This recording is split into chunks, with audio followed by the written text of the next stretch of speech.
the club, now these niggas on my dick. Look at shorty over there, looking hella thick. Nice face, with a 20 inches small waist. But by surprise, I'm a cold killer with the case. Hey guys, welcome. We have our new upcoming rapper named Ivory J. Hey, it's Ivory. Yeah. Okay, so tell me, how did you first come up with your name? Well, I came up with my name because I was in a singing group when I was in middle school, yeah. I was in a singing group, and yeah, we had to pick up a name, and my first name was already taken because the leader of the group, her cousin, she was in a singing group. And she had the name. So I had to just come up with another name. So I was just like, okay. So I'm going to just come up with Ivory. And then I added the J onto it because that was the initial of my favorite cousin. And, you know, I really respect her and I look up to her. And I feel like she is just a sister to me. She's more than a cousin. So, of course, I just had to take the J from her name and Ivory J. So, okay, yeah. Very nice, very nice. Okay, so tell me, where did you grow up?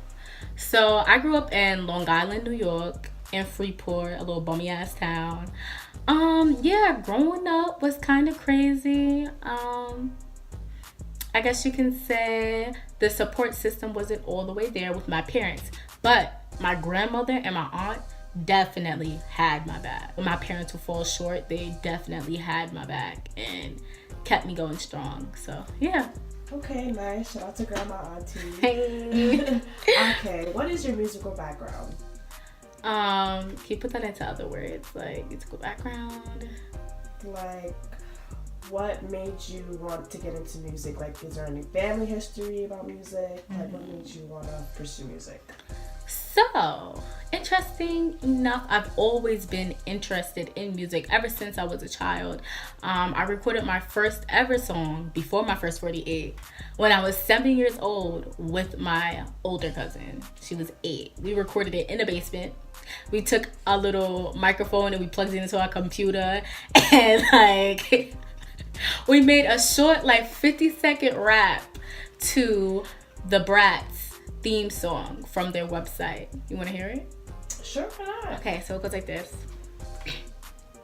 We're shopping at Toodles for our poodles, not caring what the others have to do. We blinging from our heads to our toes. Poodles, bringing like a light. Okay, that's cute. Okay. Yeah, so we recorded that, you know. Okay, all right, next question. Have you performed around New York before? Yeah, definitely. I have performed around New York, more so in the city area, not in Long Island whatsoever. Because, you know, there's like barely clubs out there. Barely. Like, we're dead. Like, there's no nightlife. We're dead. Like, yeah. Okay, musically, what are your biggest influences and who are your favorite musicians? Well, basically, I get influenced by many people daily. So it's just like a whole bunch of people. But my main influences are Nicki Minaj, Cardi B, Lil' Kim, of course, Dream Doll, and honestly, that's really it. Yeah, that's really it. I believe so. Okay, what do you think about the hip hop scene in New York? I think that the hip hop scene in New York is very dominant. Like, we dominate. Period. Have you checked the charts? Cardi, come on. Nicki, come on. Barbie Dreams, hello.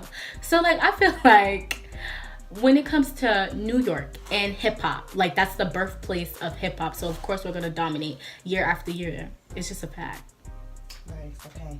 In what ways have your newest music changed from when you first started? I guess you can say it just got more personal. Again, like, people may not like that I say this, but I tell people, like, look, I'm not really a rapper. I'm just a storyteller. I tell experiences through my raps. Like, I like people to feel and visualize what I'm saying to them when I rap. So, yeah, that's my take on that. Okay. Who are some artists that you wish to collaborate with? Artists that I wish to collaborate with? On a romantic level?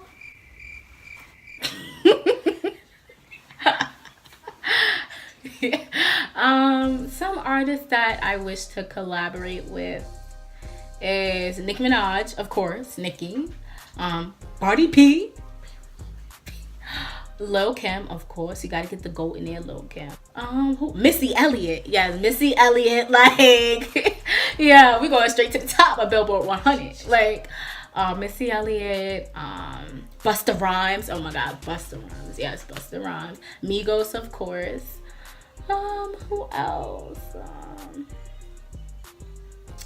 I think that's all that comes to mind right now. But yeah. Okay, so what are the main inspirations for the lyrics you write? I know you say like to get real personal when you rap, so just tell me like what motivates you. Okay, what motivates me is a broken heart. Also good events as well that happens to me. But I find out most of my records come out the best when I'm hurt. And I don't really like to, it's sad to say that, but like, it's true. Like, I really be in my bag and it just forces me to get crazy with my lyrics. It just forces me to get crazy. So yeah, I just say a tragic event or even a happy event. Anything that really happens in my life that changes my mood drastically. Yeah. Okay. What hip-hop albums did you grow up listening to? Hip-hop albums. CDs? Like, CDs? Hip-hop albums that I grew up listening to. Honestly, I don't remember the name, but I remember the artist. Like, I grew up listening to Missy Elliott, Ludacris, T-Pain, Chris Brown, Mindless Behavior, B2K, you know, The Temptations, Mary J. Blige, Keisha Cole, of course, Monica, Lil Kim, Biggie Smalls, Tupac, Prodigy, Mobb Deep, rest in peace. Yeah. All the inspirations in one. And what would be your dream venue in which you wish to perform? My dream venue to perform. It gotta be a dream venue. Well, you know, it gotta be the Barclays. The Barclays, because you know that's a common spot where rappers from New York, you know, perform at and everything. So that's like our trademark. So it gotta be like the Barclays. Yeah!